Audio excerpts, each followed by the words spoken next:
Ils ont mis son nom dans les marges, et pourtant, sans lui, la lumière ne durerait pas. Sans lui, ni Edison, ni Bell ne seraient devenus des légendes. Voici l'histoire de Lewis Howard Latimer, l'homme oublié qui a éclairé le monde.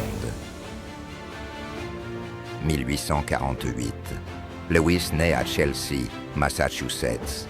Ses parents, George et Rebecca Latimer, sont d'anciens esclaves en fuite. George est arrêté, menacé de renvoi dans le sud.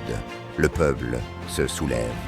Frederick Douglass, William Lloyd Garrison, la presse, tous s'élèvent. George est libéré. Et Lewis naît libre, dans un pays encore enchaîné. Il grandit dans la pauvreté, sans école prestigieuse ni précepteur, mais déjà un feu dans les yeux. Il observe, il démonte des objets, il apprend, seul. À 16 ans, il ment sur son âge pour s'engager dans l'US Navy. Sur le Massasoit, il découvre la discipline, le travail, la survie. Quand il rentre, il ne veut plus survivre, il veut créer. À Boston, il devient garçon de bureau dans un cabinet de brevets, $3 par semaine. Puis, discrètement, il apprend à dessiner, avec une règle, un crayon et une précision d'horloger. Un jour, l'ingénieur principal tombe malade. Un plan à livrer d'urgence. Lewis lève la main.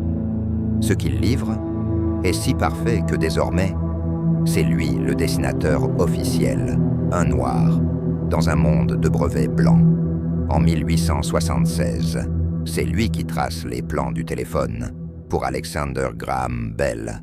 Grâce à ces plans, Bell dépose son brevet avant son rival, Elisha Gray. Une course contre la montre, gagnée à l'encre de Latimer, mais il ne s'arrête pas là. L'ampoule d'Edison est une révolution incomplète. Elle éclaire, oui, mais seulement quelques heures. Les filaments brûlent vite. C'est inutilisable pour le grand public. Lewis Latimer invente un procédé pour créer un filament de carbone plus stable, plus économique. Il conçoit aussi une méthode industrielle de production. L'ampoule devient durable, accessible, répandue. Il entre dans l'équipe d'Edison, aux Edison Electric Light Company, le seul homme noir parmi les pionniers d'Edison. Mais jamais son nom ne sera mentionné en une. Il brevette, il améliore, il enseigne. Et pourtant, l'histoire ne retiendra que l'ampoule d'Edison. Latimer n'est pas un homme d'une seule invention.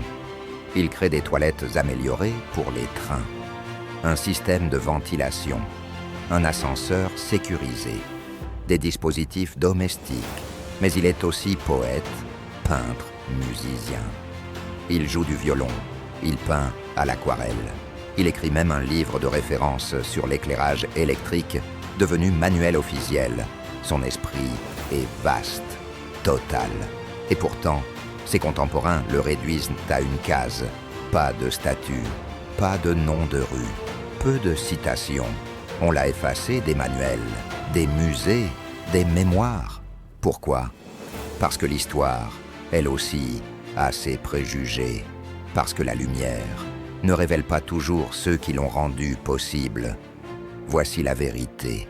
Ce n'est pas Edison qui a allumé nos lampes. C'est Latimer qui a rendu cette lumière possible. Il n'a pas eu les honneurs, il n'a pas eu les statues. Mais il a compris une chose que peu de gens comprennent, que dans la vie, la grandeur, ce n'est pas d'être vu, c'est de laisser une trace, que même l'oubli ne peut éteindre. Lewis Latimer était une lumière, pas celle qui brille, mais celle qui permet aux autres de briller.